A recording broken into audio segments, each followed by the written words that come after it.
Hoje também nós estamos já concluindo essa semana de oração pela unidade dos cristãos. Rezamos implorando ao Senhor, Senhor, fazei-nos unidos, porque este é o desejo de Jesus, que só pregou o amor, a união entre as pessoas.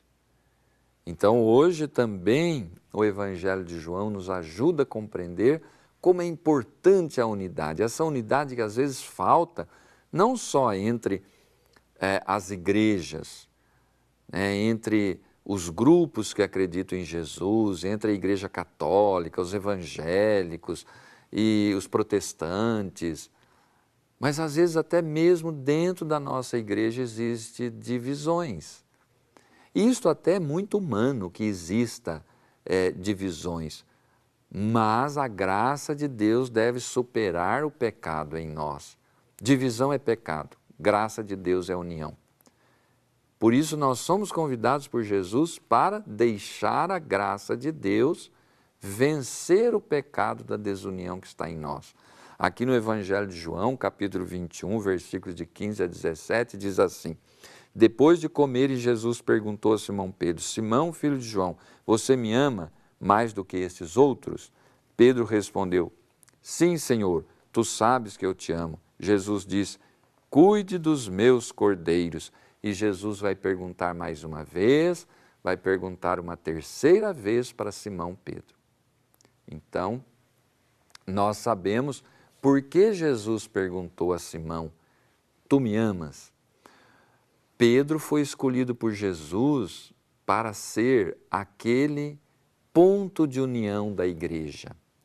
Foi Jesus que quis assim, Pedro não pediu nada. Pedro, aliás, estava até com vergonha porque ele tinha traído Jesus 3 vezes. Jesus, tão delicado, tão humano, dá uma chance 3 vezes de Pedro, aliás, desfazer aquela negação, afirmando que o amava. E Jesus coloca Pedro como o centro da unidade da igreja, aquele que preside a igreja na caridade, na busca da unidade. E Pedro hoje está presente na pessoa do seu sucessor, que é o bispo de Roma, o Papa Francisco, o Papa sucessor de Pedro. Então, o Papa tem uma missão importante, nós devemos rezar por ele na semana de oração pela unidade dos cristãos. Jesus deixou Pedro encarregado de unir a igreja, aqueles que acreditam nele. E qual a condição que Jesus põe para Pedro?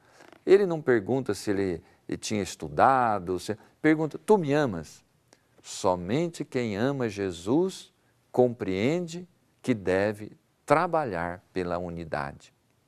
Porque brota do amor a Jesus o desejo da união entre os que acreditam nele. Que você também tenha no seu coração esse desejo, por causa do amor a Jesus. E não se esqueça nunca de rezar pelo Santo Padre, o Papa Francisco, que tanto pede que rezemos por ele.